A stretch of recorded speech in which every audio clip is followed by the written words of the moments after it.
नमस्कार। Mental health and spiritual outlook में आपका स्वागत है।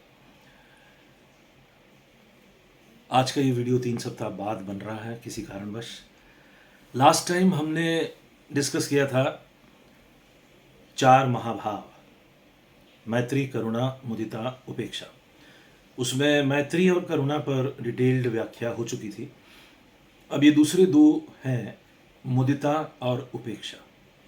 क्या है मुदिता, कैसे हम उसे अपने जीवन में अपनाएं और उसके लाभ क्या होंगे मेंटल हेल्थ की दृष्टि से। उसी तरह उपेक्षा क्या है, क्या बेनिफिट्स हैं उपेक्षा जैसे भाव को अपने रियल लाइफ में अपनाने से, और कैसे हम उसमें उसको फॉलो करते हुए मेंटली हेल्दी रह सकते हैं। क्योंकि लक्ष्य हमारा अभी मेंटल हेल्थ है, लेकिन हमारा रास्ता स्पिरिचुअल है। हम स्पिरिचुअल कॉन्सेप्ट्स को, स्पिरिचुअल प्रिंसिपल्स को अंडरस्टैंड करते हुए, उनको अपने जीवन में अपनाते हुए मेंटल हेल्थ की बात कर रहे हैं। तो आइए समझते हैं मुदिता। मुदिता बेसिकली पॉजिटिविटी का दूसरा नाम है। मुदित भाव, प्रफुल्लित होना या प्रमुदित होना, ये अर्थ है इसका। और ये डायरेक्टली ऑपोजिट है, कॉन्ट्रास्ट है ईर्ष्या का, जेलसी का। जेलसी को अगर हम पहले अंडरस्टैंड करें तो हमें मुदिता आसानी से समझ में आ सकती है और उसकी वैल्यू समझ में आ सकती है। जेलसी एक बहुत ही पावरफुल नेगेटिव फोर्स है।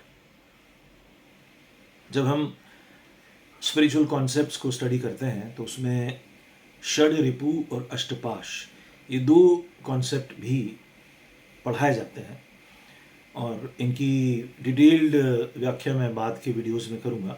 लेकिन just to make realize what jealousy is, षड रिपु को थोड़ा सा पहले एक्सप्लेन करता हूँ, फिर हम कैसे मुदिता से जेलसी को या ईर्ष्या की शक्ति को कमज़ोर कर सकते हैं, इस पर बात करूँगा। तो ये जो 6 एनिमीज़ की मैंने अभी बात की, ये हैं काम, क्रोध, लोभ, मोह, मद, मत्सर्य। मत्सर्य यानी ईर्ष्या।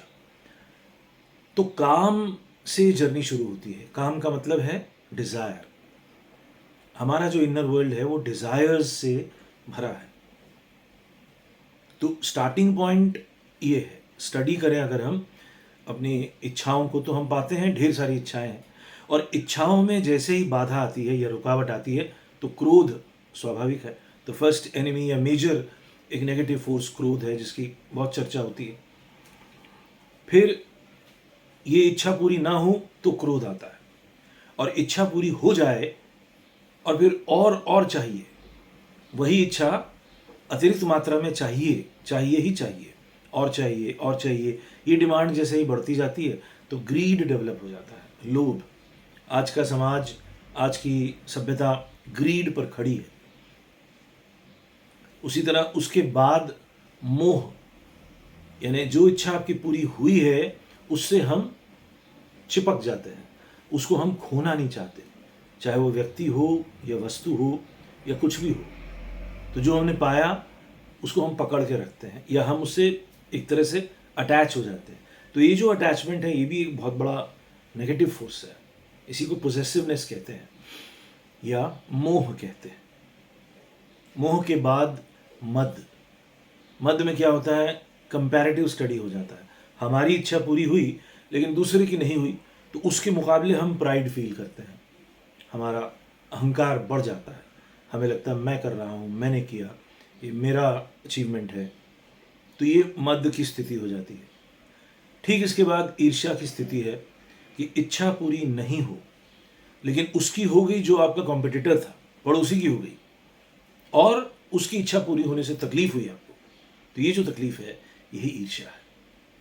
क्रोध में एक अलग किस्म की तकलीफ है, वो डायरेक्ट तकलीफ है, वो फ्रस्ट्रेशन के लेवल पे ले जाता है, और वो बहुत ही स्ट्रेट फॉरवर्ड फोर्स से चलता है। जेलसी टेढ़ा चलती है। जेलसी डायरेक्ट आपको समझ नहीं आएगा, कई बार आप पकड़ नहीं पाएंगे कि आप क्यों जेलस हैं, लेकिन आप जेलस हो जाते हैं because someone else has those things which you want to have but you are not able to have. तो अपनी इनकम्प्लीटनेस और दूसरे की सो कॉल्ड फुलफिलमेंट, ये जेलस एनर्जी क्रिएट करता है और आपको परेशान करता है, आपको डिस्टर्ब करता है और आपकी नींद हराम कर देता है और मन में जहर क्रिएट होता है। ये जो नेगेटिव वर्ल्ड के जहर हैं, पॉइजन है, यही धीरे धीरे हमारे मेंटल हेल्थ को ख़राब करते हैं। ज्ञानी लोगों ने, मुनिजनों ने हज़ारों वर्षों से ही इस पर काम करना शुरू किया है और कुछ मैकेनिकल तरीक़ों से और कुछ कॉन्शियस तरीक़ों से ऐसे मेथड्स ईजाद किए कि हम धीरे धीरे इन पर थोड़ी सी विक्ट्री हासिल करें। योग में एक और शब्द आता है विपरीत करणी भाव, ऑपोजिट फीलिंग। ये नेगेटिव फोर्स है तो हमें ऑपोजिट फीलिंग लानी है। अब देखिए, ये स्टडी का विषय है कि ऑपोजिट फीलिंग ऑफ जेलेसी में क्या होगी। जेलस एनर्जी आपको तकलीफ देती है, आपको पेन देती है, आपके अंदर एक जहर पैदा करती है और आप मन ही मन कहते हैं कि मुझ में क्या कमी है जो उसकी इच्छा पूरी हो गई। वो खुश है, मैं परेशान हूँ, वो हंस रहा है या हंस रही है और मेरे जीवन में ऐसी कमी क्यों, मैं कहाँ पीछे रह गया, मेरे अंदर क्या कमी है, क्या करूँ मैं। ये जो भाव आता है, और ग्रीन आइड मॉन्स्टर, ऐसा अंग्रेजी साहित्य में शेक्सपियर ने एक नाटक ओथेलो में लिखा है, it's a green eyed monster, it's a monster, वो आपको पकड़ लेता है। तो अब आपको विपरीत करणी भाव का प्रयोग करना है। जिसकी वजह से ईर्ष्या हो रही है उसके लिए शुभ की कामना करनी है कि मैं उसके अचीवमेंट से खुश हूं, उसे जो मिला है मैं प्रसन्न हूं, उसे जो मिला है वो डिजर्व करता है, नहीं भी डिजर्व करता है फिर भी नेचर ने उसको दिया है, so I am happy for him और हर।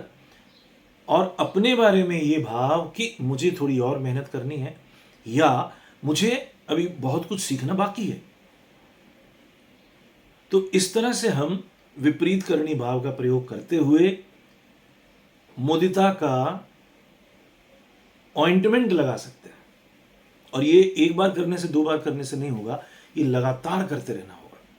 और इसकी एक और विशेष बात है कि ये तब कारगर ज्यादा होता है जब ईर्ष्या भी अपने सीड फॉर्म में जन्म ले रही है। जब वो धीरे धीरे एक पौधा बनती है और फिर एक वृक्ष बन जाती है अंदर, तब बड़ा मुश्किल है उसको कंट्रोल करना या उसको डिस्ट्रॉय करना। एक और कहावत है अंग्रेजी में, nip the evil in the bud, उसको जड़ से ही खत्म करना पड़ता है। तो जैसे ही आप स्पिरिचुअल आउटलुक वाले रास्ते पे चलते हैं तो आपका अंदर का जो ऑब्जर्वर है वो बढ़ जाता है। आपके अंदर का जो ऑब्जर्व करने वाली सत्ता है उसकी कैपेसिटी बढ़नी चाहिए। तो वो आपके हर रंग को, हर मूड को, हर बिहेवियर को, हर इमोशन को ऑब्जर्व कर रहा है। तो जैसे ही ईर्ष्या की अग्नि अभी धधकनी शुरू ही हुई, उसी वक्त ये मुदिता भाव को उस पर डाल देना है और ये लगातार डालना है, तभी वो काम करेगा कि मैं उसके सुख में शामिल हूं। ईश्वर ने उसको दिया है, कोई वजह होगी और मुझे कुछ और सीखना बाकी है। So I am continuously bombarding this thought wave that I am happy for you, I am happy for him and may you receive more and more. So इस तरह की कुछ पॉजिटिव शब्दों को आपको उस वक्त जब ईर्ष्या की अग्नि शुरू हो चुकी है, धधक रही है, शुरू ही हुई है, धधकनी शुरू हुई है, तभी ये कहना और भाव लाना जरूरी है। इमोशन से ही इमोशन को चैनलाइज किया जा सकता है। ये ऊपर ऊपर से सतही भाव अगर होंगे तो काम नहीं करेंगे। फीलिंग होनी चाहिए बहुत ही गहरी। तो उससे पहले जो मैंने एक बार पहले भी जिक्र किया था, हमें आदत हो जानी चाहिए पॉजिटिव थिंकिंग की डेवलप करने की। हमें बेसिकली ऑप्टिमिस्ट होना ही है, हमें बेसिकली पॉजिटिव थॉट्स और पॉजिटिव इमोशंस जनरेट करने ही है। तो उसके लिए मैंने एक मौलिक सिद्धांत का एप्लीकेशन बताया था कि हम रोज़ सोने से पहले आज के दिन में जो 10 पॉजिटिव थिंग्स हुई हैं उसको लिखें, उसको नोट करें, तो ही वो हमारे हैबिट में आएगा। तो ही जब भी हमारे सामने कोई ग्लास आधा पानी से भरा है तो हम खाली ग्लास नहीं देखेंगे, हम आधा भरा हुआ ग्लास देखेंगे। तभी हम जीवन में हमेशा शुभ की ओर दृष्टि रखेंगे। अंधेरा कितना ही घना हो, मुसीबतें कितनी ही बड़ी हों, लेकिन हमारा लक्ष्य, हमारा फोकस शुभ पर ही होना चाहिए। अच्छा होगा, यही भाव मुदिता क्रिएट करता है। इसके बाद उपेक्षा चौथा महाभाव है। तो मेरे ख्याल से उपेक्षा के लिए हम अगला वीडियो बनाते हैं और उस पर डिटेल्ड व्याख्या करते हैं। आज के लिए इतना काफ़ी है। तो आज की बातों का सारांश यही है कि मुदिता को जगाएं, मुदिता को अपने जीवन में अप्लाई करने का लगातार प्रयास करें। हालांकि समझने वाली बात ये भी है कि जेलस एनर्जी से ही कई बार बहुत से काम जीवन में होते हैं। ये भी बात सच है। एंगर की एनर्जी से भी बहुत से काम होते हैं। थोड़ा ग्रीडी होने से ही बहुत सी मटीरियल चीज़ें हमें मिलती हैं, और थोड़ा पोजेसिवनेस होने से भी हमें चीज़ों को संभालना आता है, चीज़ों की सुरक्षा करनी आती है। ये जितने भी नेगेटिव फोर्सेस हैं, इनके कुछ कुछ फ़ायदे भी हैं, लेकिन वो एक रैशनल तरीके से हमें उसका जो फ़ायदा पार्ट है उसको रैशनल तरीके से अपने जीवन में लेना है। अगर हम उनके वशीभूत नाच रहे हैं, दौड़ रहे हैं, भाग रहे हैं, तो जीवन बहुत ही निराशाजनक और केवल भागने दौड़ने वाला जीवन हो सकता है, और बाय एंड लार्ज आपके भीतर किसी भी किस्म की मानसिक संतुष्टि या मानसिक स्वास्थ्य या आनंद जैसी चीज़ नहीं हो सकती।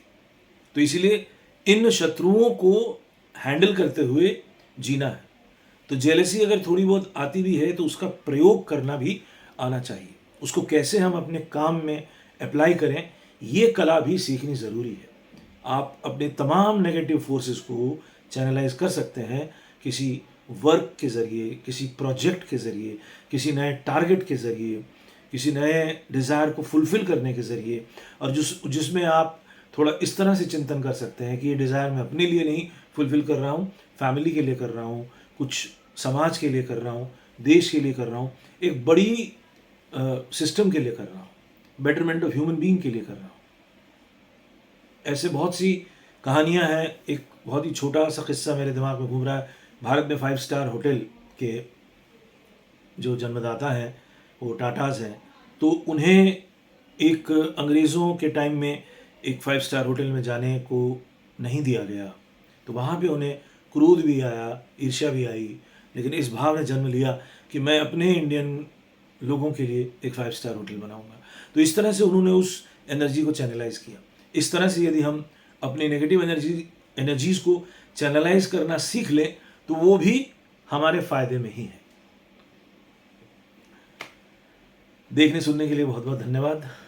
कुछ दिनों बाद, अगले सप्ताह बाद फिर मिलते हैं इसी तरह के कुछ टॉपिक्स के साथ। तब तक के लिए नमस्कार।